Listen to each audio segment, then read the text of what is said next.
So all right he it's post to back with another video. So आज की इस video में मैं टोक्यो रेवेंजर्स के आने वाले सीजन को पहले ही हिंदी में एक्सप्लेन कर दूंगा। ये वीडियो बेसिकली 2 पार्ट्स में आएगी क्योंकि सीजन 2 में बहुत ज्यादा कंटेंट है एंड मैं उन सब को एक वीडियो में कवर कर सकता हूँ, पर वो वीडियो बहुत ज्यादा लंबी हो जाएगी। And as my last video was a long duration video, तो अब मुझे थोड़ा सा लिहाज रखना होगा। So now without wasting any time let's begin the today's topic, Tokyo Revengers season 2 explained in Hindi. Let's begin. और मांगा रीडर्स, देखो तुमको पहले से ही पता होगा क्या होने वाला है, तो फिर मैं ये स्पेसिफिकली एनिमे वॉचर्स के लिए बना रहा हूँ जो इंटरेस्टेड है जानने के लिए और मांगा अभी तक उन्होंने नहीं पढ़ी है उनके लिए है। बाकी सीजन 2 इसी साल मई और जून के बीच में आने वाला है, ऐसा कह रहे हैं, तो देखते हैं। तो सीजन 2 की शुरुआत होगी जहाँ हमारा प्यारा चीफियू मर जाएगा, पर तुम लोग चिंता मत करो क्योंकि टोक्यो रेवेंजर सीजन 1 में क्राई बेबी स्टूडियोज ने तुम्हारा काटा है। बस एक्चुअल में वो जिंदा है, वो मर गया है बट जिंदा है। मुझे नहीं पता मैं क्या बोल रहा हूँ, बस कंटिन्यू करते हैं आगे। तो किसाकी ताकेमिची का भेजा गन से उड़ाने ही वाला था कि वहाँ की लाइट कट जाएगी और चारों तरफ अंधेरा हो जाएगा। फिर ताकेमिची की आंखें खुलेंगी जहाँ उसके सामने बाजी होगा, बट असल में वो बाजी नहीं काजुतोरा है। काजुतोरा ने ही वहाँ की लाइट काटी थी और ताकेमिची की जान बचाई किसाकी से। एंड हम देखते हैं कि काजुतोरा बाजी की याद में बिल्कुल उसी के जैसा दिखने लग गया है और तभी अचानक से काजुतोरा ताकेमिची को घुसड़ मारना स्टार्ट कर देगा और फिर उसको गिराकर पेलना शुरू कर देगा। Bro, why am I like Tiger? What are you? What?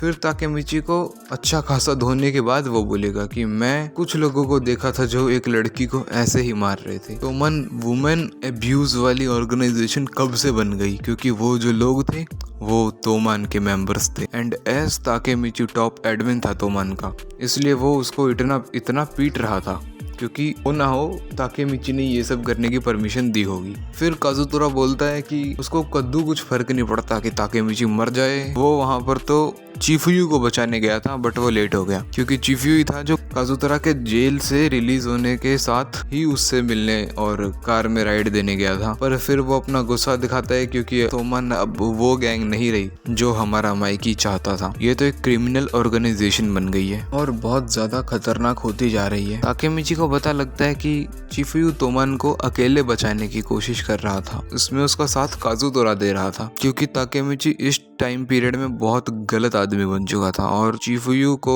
उस पे अब ट्रस्ट नहीं रहा था। फिर ताकेमिची को महसूस होता है और वो रोने लगता है और बोलता है कि ये वो तोमान नहीं है जिसको मैं पसंद करता था, वो तो हमेशा चमकती रहती थी। काजुतोरा बोलता है हाँ चलो अब हम दोनों मिलकर असली तोमान को वापस लाएं। फिर काजुतोरा उसको अपनी गाड़ी में लेकर जा रहा होता है। ताकेमिची बोलता है काजुतोरा कौन, मेरी यादें धुंधली हैं, तोमान ऐसी कैसे हो गई है। फिर हमारा टिपिकल काजुतोरा बाहर आता है और बोलता है it was all Mikey fault. Mikey पूरी तरीके से बदल चुका है। फिर वो किसाकी और एक्स ब्लैक ड्रैगन के मेंबर के बारे में बात करता है जो उसके बदलने का रीजन है। वो बताता है कि इन 3 लोगों की संगत में माइकी बहुत बदल गया है।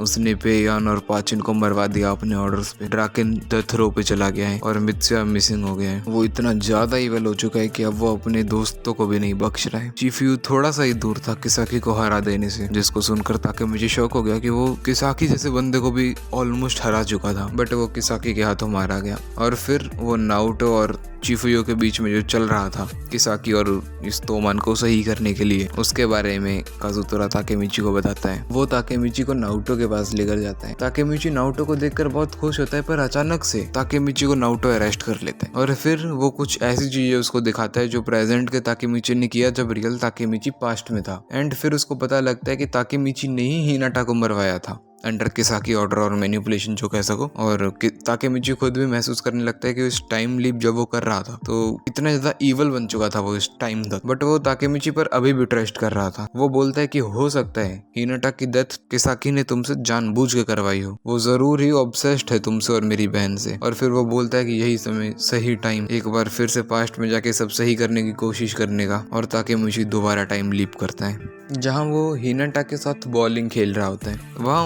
उसको मिलता है हाकाई, जो उसको बताता है कि वो 2nd डिवीजन का वाइस कैप्टन है। और ताकेमिची ये सोचकर शॉक हो जाता है कि हाकाई तो फ्यूचर में ब्लैक ड्रैगन से बिलोंग करता था, वो तोमान में क्या कर रहा है। फिर हाकाई और ताकेमिची दोस्त से ज्यादा भाई जैसे बन जाते हैं। बट ताकेमिची अभी भी शॉक होता है कि ये वही हाकाई है जिसने प्रीवियस ब्लैक ड्रैगन्स लीडर को मार दिया था पैसों के लिए। ये तो बहुत ज्यादा स्वीट नेचर का इंसान लगता है। वो बस ये सोच रहा होता है कि ये ऐसा कैसे है। हाकाई की बहन युजुहा बोलती है कि ये और मित्सुया बहुत अच्छे दोस्त हैं। इवन हाकाई मित्सुया को अपना बड़ा भाई मानता है। उसने अपने फोन की वॉलपेपर पर भी मित्सुया लगा रखा है। ताकेमिची सोचता है कहीं ऐसा तो नहीं कि इन दोनों में कुछ आपसी फाइट हो गई और हाकाई ने तोमन छोड़ के ब्लैक ड्रैगन्स ज्वाइन कर लिया और उसने प्रीवियस लीडर को मार के खुद 11th जनरेशन का लीडर बन गया। और फिर वो बोलता है कि पर मैं अब यहाँ आ चुका हूँ और मैं ऐसा नहीं होने दूंगा। तभी उनके सामने बहुत बड़ी गैंग आ जाती है जो बोल रही होती है कि बिग ब्रो इज कमिंग। हाकाई की बहन युजुहा बोलती है कि हाकाई हम बहुत बड़ी मुसीबत में हैं। उस गैंग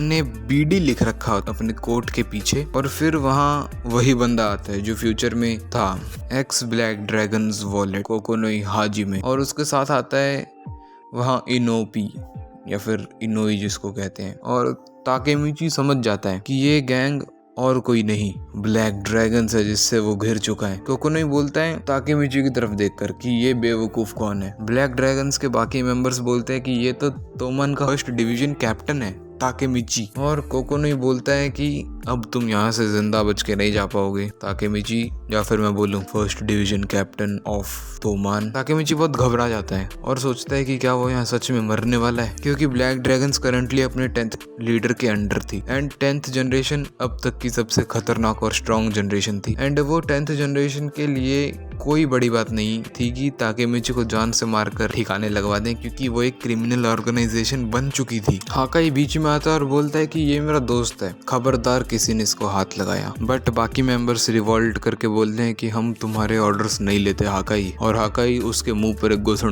जड़ देता है और उसको जमीन पर घुलटा देता है। हाकाई फिर ताकेमिची को बताता है कि असल में ब्लैक ड्रैगन्स का 10th जनरेशन लीडर उसी का बड़ा भाई ताइजू शिबा होता है। वो बोलता है कि यहाँ से चले जाओ ताकेमिची, वरना बहुत खतरे में फंस जाओगे। ताकेमिची हिना को बोलता है चलो चलते हैं यहाँ से। जैसे वो इतना बोलते हैं कि वहाँ दौड़ता हुआ एक दानव आता है और ताकेमिची के गले को अपने हाथ में फंसाकर बहुत दूर फेंक देता है। ताकेमिची लिटरली अपनी मौत को छूकर टक से वापस आता है इस एक मूव से। फिर वो बंदा बोलता है कि अब पिटो तुम गधे, और हमें पता लगता है कि ये 10th जनरेशन लीडर ताइजू शिबा है। तो इस पार्ट को यहीं खत्म करते हैं। आगे की एक्सप्लेनेशन इससे नेक्स्ट वीडियो में आपको बताऊं।